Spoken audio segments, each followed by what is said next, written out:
Hi everyone, my name is Peter. Welcome back to the workshop, but also thank you so much for taking your time to join me. Now you might remember a little while ago I posted a short little teaser about the QTC system or spindle system solution that I use from Technomotor.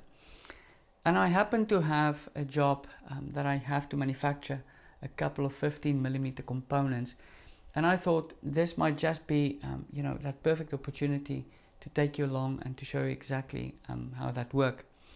Now I'm going to split this topic into two videos. This being the first, we're going to briefly talk about MTC or manual tool change, its benefits and its drawbacks, how it compares to the QTC, and then we're going to talk about what you see on the table. The second video, we're going to do the practical. We're going to load the file into CNC. We're going to do the tool offsets, do the probing. We're going to do tool changes, do the machining, and by the end of video 2, you would have seen a typical workflow and what's involved with the QTC system.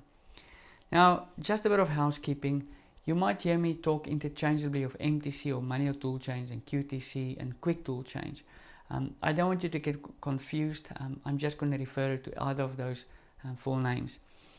Another thing is, I'm not going to cut this video anyway.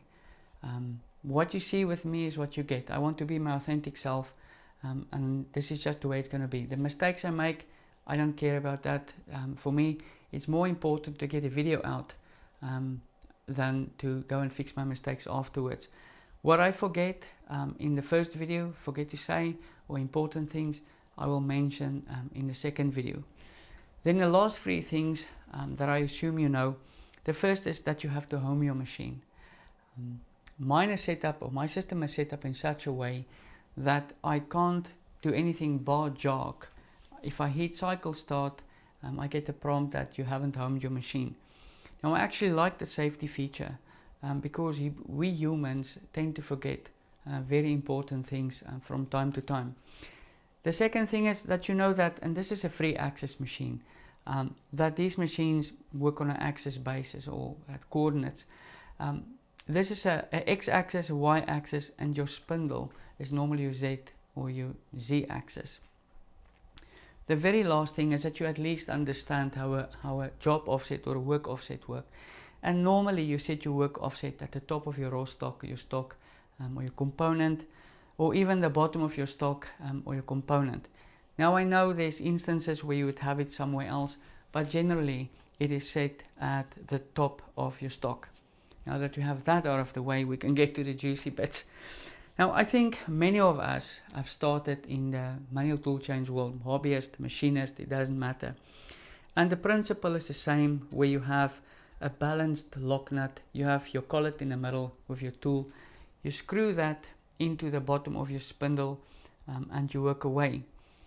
What I personally like about manual spindles is the fact that it's easy to learn. The barrier to entry from a financial perspective is next to nothing. I mean, you can get a spindle really for nothing from our favorite place, you know where. The problem with manual tool changes is where your tool paths becomes complicated, or you have many tools to work with. Then it involves probing all the time.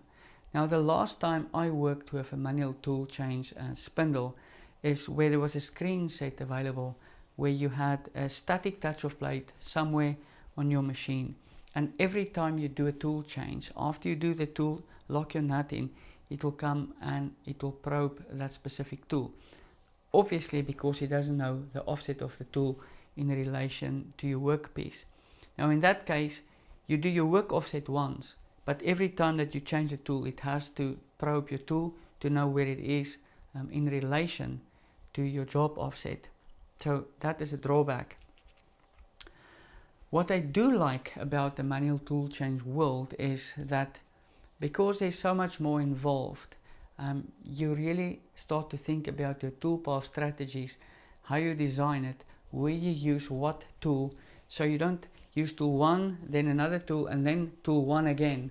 So you use tool 1 up until you're done with it, and then you start to use a different tool. So you just save time in the tool changes. But that is also where the QTC is completely different. Here, first of all, you work with a tool holder where your job, or not your job, your tool offset is probed into the database before you start to work. Now, while I'm on a database, I'm going to mention it now. I might mention it later. I don't know. I just don't want to forget. Whenever I have a new job that's starting, let's say this one we're going to do, and what you'll see me do is I'm going to clear my database completely. If I have 15 tools from tool 1 to tool 15 probed into my machine, I'm going to clear it completely. The reason for that is, in the past, I've started probing my tools in, let's say I got to tool 7. Now I didn't clear the database. This is now on the premise of that. I get to tool 7, I put it back, I get distracted, called somewhere else. Half an hour later, I come back. I don't know where I was, because the whole database is populated up until tool 15. Then you have to start to reprobe, rescan, reprobe your tools, either from the beginning of where you think you were. So as a rule of thumb, I think it's good practice. I always clear my database. So if I get distracted or I do something, I know I am already probed tool 7, I can go to 8. Another thing I always also do is I verify when I have a tool list. Let's say for this tool, I know we're only going to use 3 tools. When I import my tools, my job into CNC, I see this is tool 1, tool 3, tool 1 to tool 3. When I load my tools into my tool holder, I check as tool 1 is an 8mm. It's an 8mm in my tool list, and I put this in tool position 1. When I'm done loading these 3 tools and probing them into the database, I once again just check tool 1, yeah, it's 8mm, tool 2, yeah. So I just make sure that the tools are actually in my tool cart exactly where they need to be. Then talking about tool offsets and when you probe your tools, there might be a scenario or two. Now I've come across 2 in the past where you might have to probe your tools mid-cycle or after the fact. And I'm going to use this 2mm as an example. Let's say you've done a job, it's been running for 2 hours with a 2mm, and you break the tool. So what do? Well, it's actually quite easy. There's 2 ways that this can go. The first is you have to replace this tool in this tool holder because you don't have a spare tool holder, or you have another tool holder that you just insert your 6mm collet and your tool, and you're just going to replace that one. But now you have a problem, your tool broke. The tool that you're going to insert is not going to be of the same length, or basically your offset. So this has to be reprobed. In this system, it's actually quite easy, and this is typically what I would do. I would stop my cycle. I would jock my spindle to where it's safe. I'll take the old tool out, the broken one, and I'll insert the new one if I have a spare tool holder. I'll go to my software, I'll say probe, it'll come to my probe position, and it'll probe the new tool. And if you check in your database, let's say this is tool 10, you will see the new value for the offset of this tool is now entered into the database. You can hit apply, you can hit save, and you can, well, what I normally then do is I rewind a couple of lines to before the tool was broken, and I hit run from here, cycle start, and it machines on exactly the same plane. If you don't probe your tool, if you just replace your tool like this and you continue to work, remember this is not going to be the same height as the other tool, so you're either going to cut into your component or you're going to cut air. So you have to probe the new tool so it gets it on the same level as the other ones. Now you might have heard me talk about tool change and probing of the tools. So how does that happen? Well, it's actually quite simple. On my machine, my tool change position is round about here. And why I'm saying roundabout is because the coordinate, the X and Y value of where this is done is stored in a text file. And when you say M6T6, a tool change, it will grab that value through a script and it will jog to this position. Now, can you have it somewhere else? Well, absolutely. The reason mine is here is because I'm in front of the machine. It's easy to get to. My tool cart is to my right, so it is just convenient for me to work. You can have this location anywhere on your machine that you want, in a workable area in any case, where you want. As I said, mine is just here. The second thing you might have heard me talk about is tool probing. My tool probing, my sensor is exactly, well, roundabout here, as you'll see, we'll hear now. It's this location is like your tool change position. It's not set in stone. You can have this anywhere you want. Now, I know most people have this mounted somewhere permanently, and when they do a tool probe, the machine will just jog to that position, probe the tool, and come back.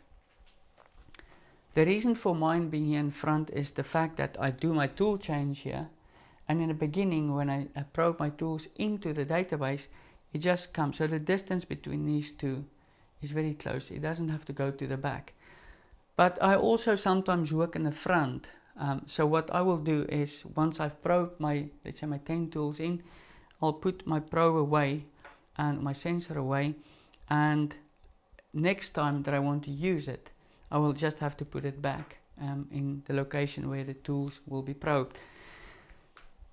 One thing I do pay extreme attention to, this is much like doing the homing and cleaning the database and making sure that the correct tool is loaded and is active. Whenever I have to put this back, when I have to probe a tool mid-cycle, now obviously job's been done, I have to probe a tool that I forgot or broke.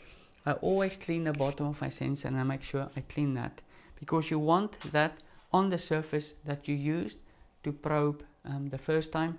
So once again, there's no difference. If there's a piece of chip or a swarf underneath your probe and it stands up like that, you probe now, you're going back to your job that you were just doing, you see what's going to happen. You're going to have an offset problem. So this have to be at exactly the same height as you've done before. And I guess that is what makes a static location so much better, is because you know that can never ever change. Now, just to kind of recap, it's very important to clear your database, in my view. The second thing, and the most important thing, is the tool that you're working with, is the tool that is active, is the tool that's in your cart. If you do an offset with your 8mm tool, make sure that the 8mm is set and active in using CNC. You know, I've been using the spindle QTC spindle solution since a lot of things happened in 2017, but I've used it since 2017 in bigger and smaller machines, and I found it to be extremely reliable. You know, I would not be standing, and I think by now you might have seen it, I would not be promoting something actively if I can't stand over the product. I've used this spindle, this specific spindle, I started using in 2017, then it went somewhere else and I got it back because I wanted something that goes up all the way to 24,000 RPM, especially with my single flute tools. So I got it back. This spindle has never been serviced, it's never had an issue, it just keeps on working. I'm really happy. I can recommend, if you are in the MTC world and you want to upgrade but you don't have money for ATC, a full-on ATC, this is really a great solution. Yeah, the tool holders are kind of expensive, but you know, you buy one of these every once in a while, and soon enough you're going to have 10 of these tool holders. But the efficiency that you can just far outweigh, I think, the cost for me. And now I have forgotten to talk about something, and it's the torque tool. So I'm gonna revisit this quickly. It's the torque tool. Now this is used when you lock down your tool into your spindle. Now this is a very short snout, and it locks into which looks like a brass nut. It goes into a nut. I'm going to call it brass because it's very short. One thing you have to do is when you put this in to lock it down, make sure that you just wiggle it until it's completely seated at the bottom or the back of that little nut. If you don't push it in all the way, you're going to prematurely wear this out. Now, this is a consumable, so you can replace it, and it's very simple to replace. But if you work a little bit roughly with your tool and your nut, it's not going to last as long. I replaced this one, I think, about 2 years ago. So they last very long if you take care of this specific consumable. This is just set to a very specific torque setting, and whenever you reach it, it just clicks, and you know that the tool is locked into the spindle. And a very last thing that I just thought of is, when you might have seen me in videos where I just look at my tool holder like this, and that was for a specific reason. Sometimes you're going to find that you have a very thin piece of swarf for offcut. I'm not talking about dust, I'm talking about this small little offcut sitting on the shoulder. And once you take it and you lock it into your machine, because there's a piece there, it will tend to unlock if the piece is not very big. But that small piece is going to cause off balance here. So that's basically your spindle. It's not going to be that much, but I'm trying to get the point across. It's basically going to be off balance. And you're going to hear it because this spindle spins extremely, it's very quiet. But you'll hear it vibrate when this tool holder, there's something, a piece of offcut between your shoulder here and where it butts up against the top of your spindle. Most of these things we're going to go through again when we get to the practical and the important things, and the things I can remember or things I know that I forgot, I will mention again. I just said it, but I can't say it enough. It's really, this system is, once it clicks for you, you're going to say, gosh, I should have done this long ago. The Technomotor is extremely reliable, and you know what, I really love using the system. It has changed the way I approach and do my work. So that's the end of this waffle. I hope that this was informative. I know the next video is going to be very interesting, where we actually go through the whole process. Once again, I really appreciate you being here with me. Thank you very much for your time, and I'll see you in the next video.